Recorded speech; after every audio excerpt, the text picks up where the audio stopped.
Good morning. This is Peter Rosenbaum. I am happy to offer a new version of a talk that I did for the EACD in November, where there was relatively limited time to present my ideas. And so I'm going to do that again today and hope that people will find this useful. The talk I was asked to give concerns the issues and challenges we face when we think about adults who used to be children with developmental impairments. And the talk is titled Feeding Back to Feed Forward: Lessons from Adults' Experiences Should Impact Children and Families. And I hope that people will find this talk of interest today. If we go on a journey together, we can reflect looking back and looking forward in the way that the Janus image at the bottom of the slide implies. And I'm going to try to present some ideas, some of which people will find familiar. And I can think that some of you will say, oh, there he goes again, because some of what I'm going to say is based upon ideas that I have been promoting for several years, that many of us have been promoting. But I want to think about how these ideas apply to young adults. I think it's essential to recognize that context is very important. We have to look back at where we come from in order to recognize how we have been thinking, how we are thinking, and how we have to open up and become free to feed forward with with new ideas.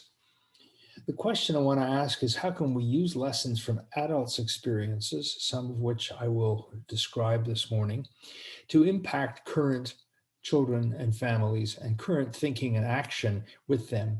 So I'm asking you to consider these ideas and reflect on them. I'm going to present a series of color-coded, interconnected ideas. First of all, what's been our culture of disability? Who are we as professionals, and why does this matter? And who else might we include? If we think about where we are now and look forward, we can think about where we should be going. Fourthly, we can reflect on how we can change and expand our services, our systems, our ideas, what we teach, what we promote. I want to reflect a little bit on why I believe change and expansion are essential. And finally, to ask the question about how we will know if we're succeeding and what are the things that we can all do in our clinical work, in our programs, as well as in research.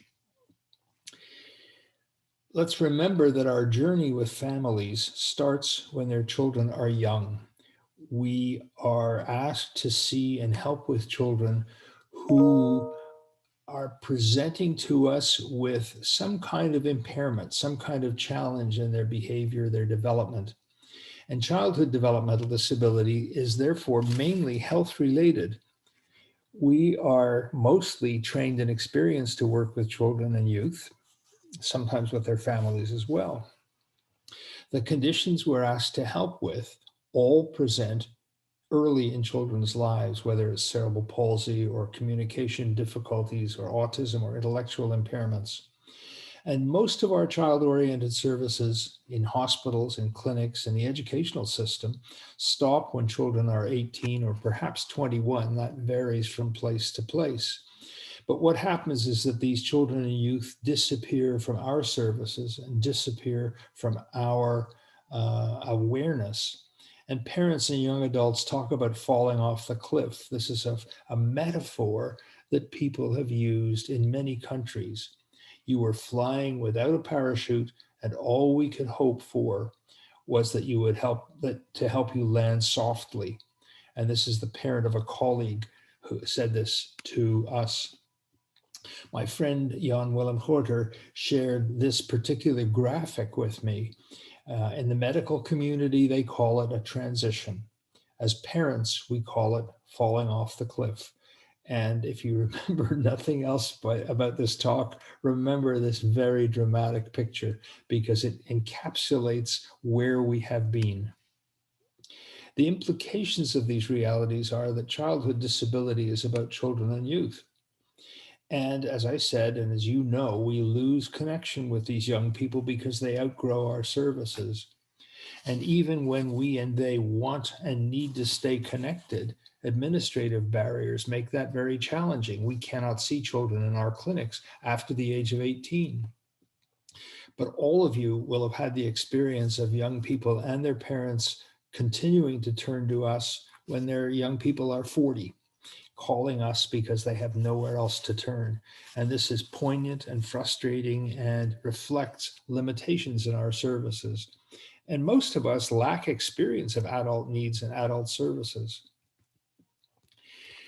If we look back to how we got here, our biomedical thinking implored us and impelled us to make the right diagnosis, find the right treatments, and aim to fix the problems.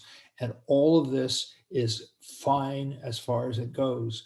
Often the diagnosis is not particularly revealing about specific treatments. Most of the treatments we have to offer are not specific to a disease in the way that disease-oriented problems are, and we rarely are able to fix things. We've also grown up in services and communities where there are age categories. Child health is distinct from regular medicine. That's why we have child health. That's why we have pediatrics and child-focused services. The children grow up and become adults, and they leave childhood behind. And many of the support services and systems that we have, that we celebrate in child health, are not available in the adult community.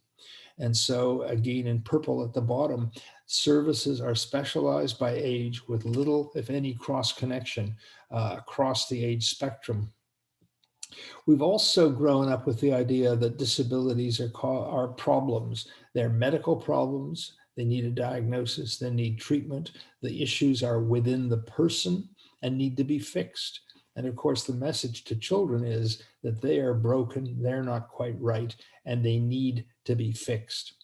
We focused on children and very little on their families and very little on their environments.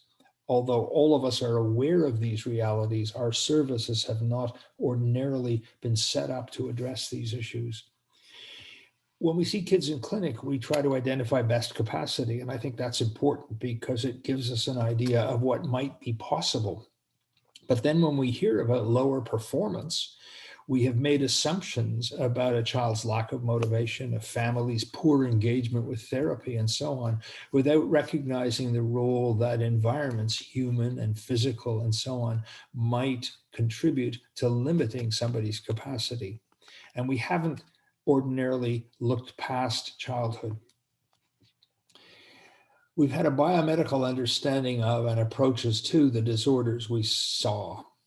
And this has driven us in terms of how we think and act, a focus on what's wrong rather than what's working, efforts to treat and try to fix problems. We measure and evaluate the outcomes at the level of body structure and function.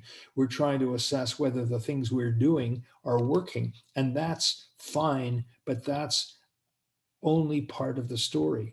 And we've often been disappointed at our parent limitations and failures because we have had a view that is, in my opinion, too narrow. Some of the implications of this 20th century thinking have to do with the fact that we've not seen the family as the focus of our work. Although every single child we see comes to us with adults called family. And we've not actively promoted a life course approach in the way that these two adult birds are expecting their children, being well fed, to grow up and become beautiful birds. We've often not paid attention to the social determinants of health and well-being, and if anything has been learned from the COVID experience of the 21st century, it is that social determinants of health are profoundly important in the well-being of all of us. We also know that society generally downplays the roles and importance of children, and I once heard an important policymaker say that children and youth are a special interest group. And if that isn't nauseating and horrible, I don't know what is, because children, of course, represent 100% of our future. So it's essential that we widen the scope of our thinking in childhood disability. If we turn now to a second theme, our concerns must be about people, not just about medical issues. And I expect that all of you are familiar with the graphic on the right, which is a version of Bronfenbrenner's ecological framework of child in family, in community, and in broader economic and policy and social environments. So I believe that we need to think about children and young people and their families. We need to think about our roles as service providers, contributing to, but not being the only people important in the lives of young people with disabilities. There are a host of systems and services, educational, recreational, community, and so on, that need to be recognized and need to be encouraged and empowered and helped and advised about the roles that they can play. We need also to recognize that policymakers who are good and caring and committed people don't ordinarily hear these ideas. And if we bring these ideas to them, we know that they too will be interested. Turning then to what we are looking forward to. What are we looking for? And what are we looking forward? How can we look forward? Where are we going? The 21st century has expanded our field considerably. And I say expanded rather than changed, because I don't think that the things that I've just been talking about are wrong. I think they are simply a limited view of what is important and what is possible. Several contemporary 21st century themes are particularly important, and I want to look briefly at these and think about what are they and who needs to know them. And people listening to this talk will know that I and we are very much impacted by the 21st century's WHO, ICF ideas and the F words. We like the thought articulated by Huber and her colleagues that health is the ability to adapt and self-manage in the face of social, physical, or emotional challenges. And I think the bottom line for this is that functioning, however it is done, regardless if it's done beautifully, regardless of the ability, can be understood as the evidence of health. So being able to do what we want to do, however we do it, can be seen and thought about as health. We've also been able to pay more attention to an idea that was first articulated in 1975, which is the non-categorical way of thinking, recognizing that despite the biological and clinical differences between spina bifida, cerebral palsy, autism, intellectual disability, and so on, there are many, many issues that are common across these conditions. Impact on child development, impact on family development, impact on the community in terms of how we organize services, and so on. And related to this is the essential importance to take a life course approach to these long-term child onset conditions. We also need to recognize and accept diversity and variation. It is the stuff of life.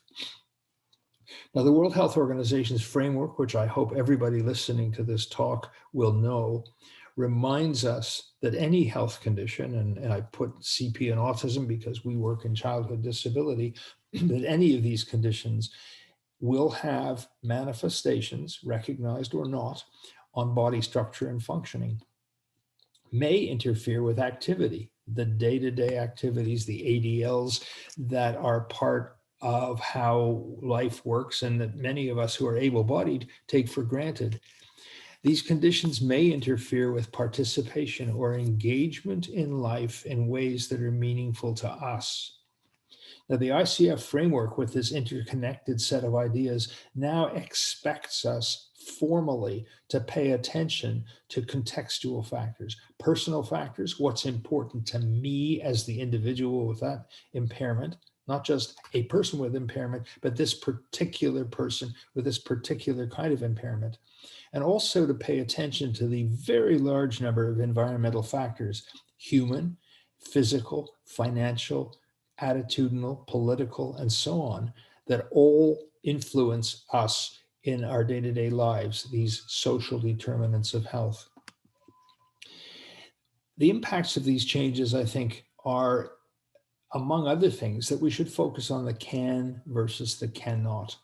I want us to de-emphasize fixing. This little boy who is going to his first day of junior kindergarten with his cerebral palsy can have 1,000 years of therapy and 1,000 years of medical care and 1,000 years of the best of equipment. He will not be fixed as of 2020. He will never be normal, whatever that means. And that's an idea I think we should get rid of. And we need to recognize that disability has to do with the bad fit between a person's readiness to do things and the environment. So imagine that this fellow is ready to go on his first day to junior kindergarten. He has his power chair. He has lots of equipment. He is clearly very happy. We're going to assume that he's bright enough to go to school. He gets to school and there are stairs, and his classroom is on the second floor and there's no lift. He is disabled by his environment. He is ready to learn. He is ready to participate, and the environment is interfering with him. That's a really important concept. And I think ideas that we need to promote include development, child and family strengths, achievement, what is rather than what is not, being family-centered, thinking about a life course. What is this young fellow going to look like 30 years from now? What is he going to be doing? What is he going to be enabled to do? Is he going to be disabled by the environment, by limitations in educational and vocational opportunities? We put together the F words in child development some years ago as a way of bringing the ICF framework to life for kids. This is the Polish version, which of course I wanted to present for the EACD, which is being hosted in Poland. And these words are meant simply to be examples of what we mean by activity, participation, functioning, and so on. And in many countries, in many places, people talk about these as my favorite words.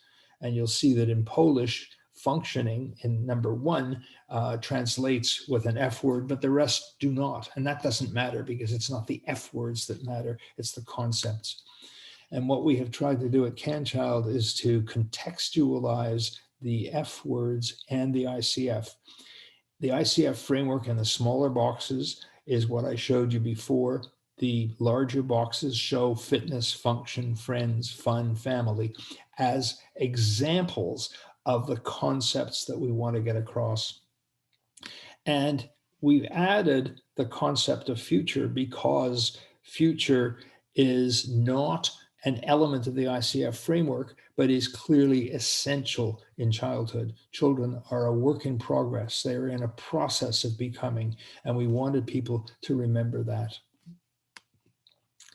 And for a lot of people, this has been a new way of looking at the world, and we have huge experience of parents' embrace of these ideas and colleagues' embrace of these ideas. So if we now turn to the fourth theme, how can we make change? How can we expand things? And clearly we need to change and particularly expand our thinking to see child onset disability in the perspective of a life course beyond the childhood years, even though we are working in the children's formative years and not with their adult lives. I want to talk about new frameworks for health, and I'm going to illustrate these with some work that my colleagues have done, and learn lessons from the people who know, the people who have it. What do they tell us? What would they think what do they think are the important things, and how can we use those lessons and feed them back? I think we need to recognize some obvious realities. Lots and lots of forces and factors influence everybody's life. Health is part of it, but it's only part of it. The work that we do with kids with disabilities is based upon a particular part of the story, the impairments, the part that we are asked to see, the part we know something about, but it may not be the most important part, and it certainly is never the only part of their life. Impairment doesn't cause disability, society does, as I tried to illustrate a minute ago. We know people because of the special knowledge we have in impairment, But we also need to expand our thinking, because otherwise we attribute everything that's going on to their impairment. The little boy can't go to school because he's got cerebral palsy. No, he can go to school even though he has cerebral palsy, but he can't go to school because the school doesn't accommodate him. Neil Halfon in California has been talking for many years about a life course health development framework. And again, this is kind of a statement of the obvious, but we need to say it anyway. These are examples of trajectories. The blue ones at the top are reasonably good trajectories. The yellow one in the middle is not as good trajectory, and the one in red at the bottom is a very poor health trajectory. And what Halfon was reminding us that factors like poverty and toxic stress and abuse and neglect will influence and impact children's trajectories, whereas parent education and access to services and preschool programs and so on can make a huge difference in the lives of all children, including the ones that we're interested in. And as Halfon says in his 2014 paper, trajectories are not straight, linear, overtly determined, but they can be in a state of constant flux. And a constant state of flux relative to different influences. So low social status is a very important challenge for families. Positive school environments are a positive influence. Access to care matters. Job insecurity for families is a huge stressor. Work-life balance for families is a positive impact.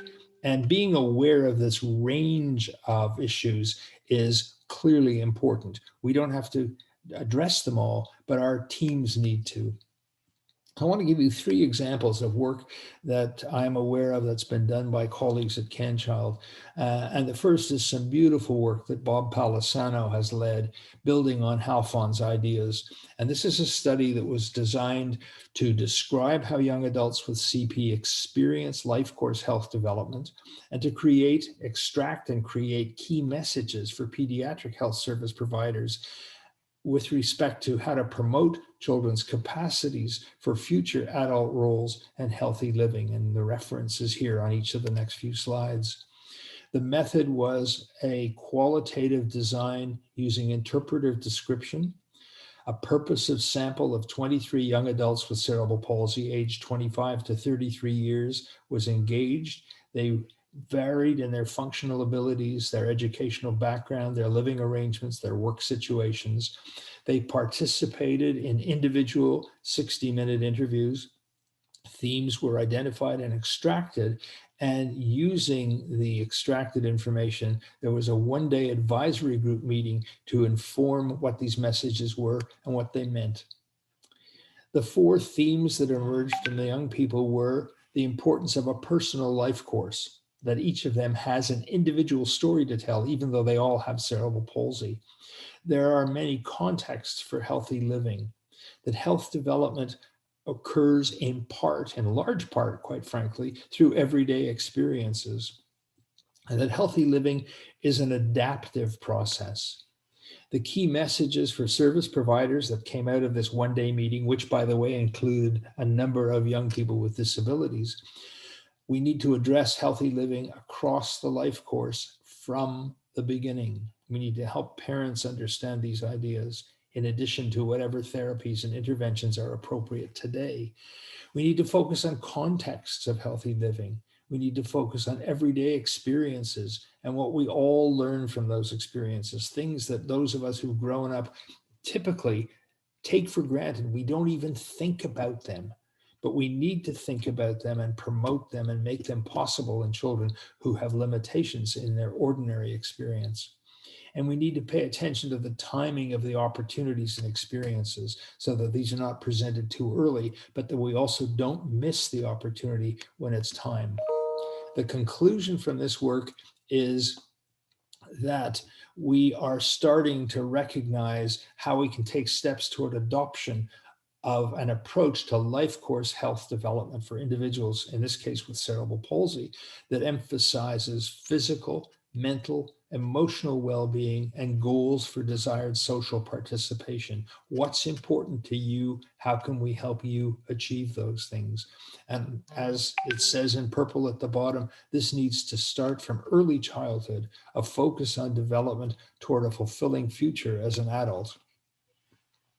The second study uh, was a qualitative study that concluded, among other things, body structure and function impairments impact participation in activities of daily living. And you'll notice the blue text is all ICF words ideas.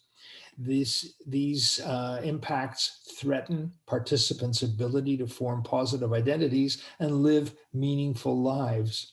People with CP want to work, but they may require additional training, accommodation, and support to do so. And you'll see where this is going toward community support.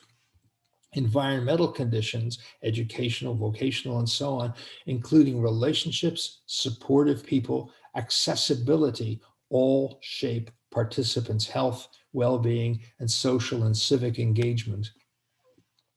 And this study confirms the need for improved care for adults with CP and other disabilities, including multidisciplinary adult health teams and community services.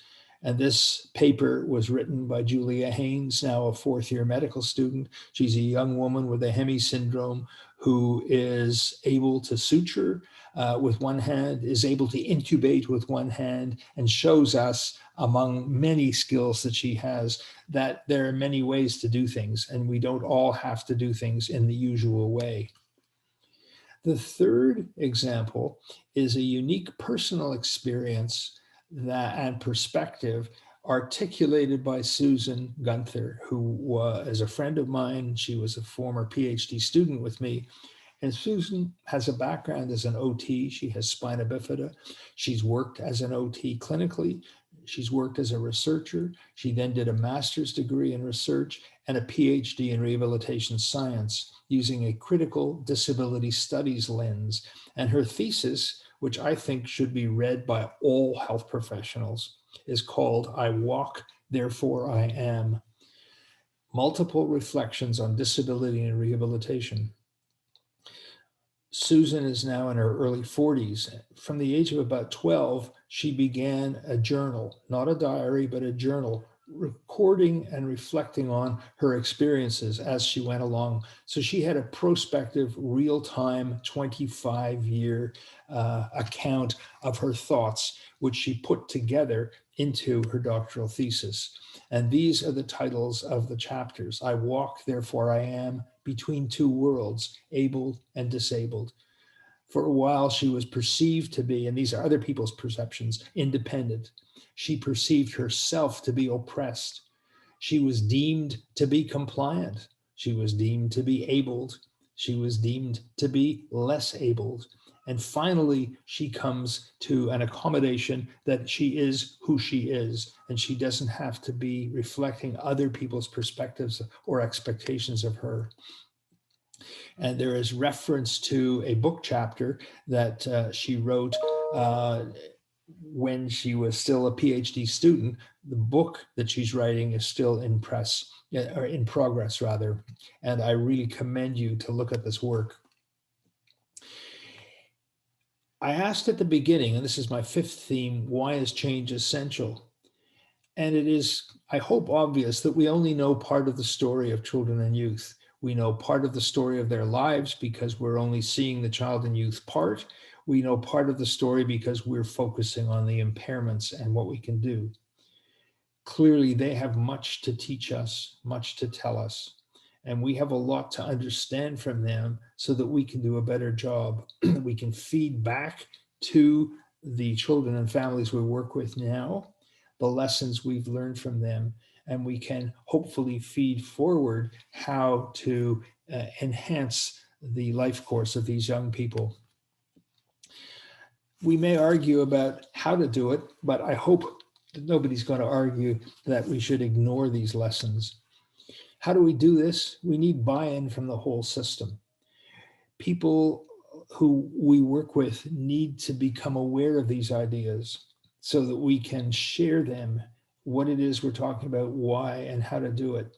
We need managers who are creative with experience to allow us to build and try different things, just as we've had to do during the COVID era with using Zoom to do assessments and see people in their own environments, which, by the way, has been incredibly rich for many of us. We need programs that will have imagination to be bold, communities that will have the courage to accept people, even people with impairments, give them opportunities for work experience, give them opportunities with independent living, give them opportunities for social connections, and so on. And we need to share these ideas with policymakers who are interested in new ideas. I know because we work extensively with them. They want to know, but they don't come to our meetings, nor should they. We have a responsibility to take these ideas to them. These changes are all within our power to make. Examples: we can embed child health professionals in adult programs, as is happening in one area in our community. These people can be ambassadors for former children and translators of the issues that are different from adult onset conditions that look a little bit like what we're talking about. Doing that can support adult colleagues to support young people and build programs that have a life course trajectory to them. We can try to improve accessibility to every aspect of life, educational, vocational, and so on. And we need to become knowledge brokers and share and promote these ideas to the good people across the community who simply don't know these concepts because they're not exposed to them. They're not bad or stupid people. They're simply people who are not exposed to the things that we're concerned with. So it's our responsibility. Finally, how do we know if we're succeeding? We can ask questions like, are the lives of young people today richer and more fulfilled than young people in the past? We can ask about their independence, their interdependence. Do they have skills for advocacy, for self-advocacy? What are their employment circumstances? We know that young people with impairments are significantly underemployed relative to their abilities. What about personal relationships and opportunities for intimacy? What is their self-reported quality of life? And there's good evidence that people can self-report very good quality of life despite the fact that they have functional limitations. And we can undertake constant quality assurance in our own programs as well as do formal research. So to sum up, I've asked a series of questions about our culture of disability, where we've come from, who we are and who is not yet included, like policymakers and community leaders, and why that matters. Where are we now and where could we be going? How can we change and expand our service systems? Why is change essential? And how will we know if we've succeeded? I hope you found these ideas useful and interesting and challenging. We don't have time for discussion, but I hope you will discuss these ideas with your own colleagues, challenge each other. I'm happy if you want to challenge me by writing to me and asking me to expand on these ideas as well. But this is a journey we're all on together, and I hope that you found this set of ideas provocative and interesting. Thanks very much for listening.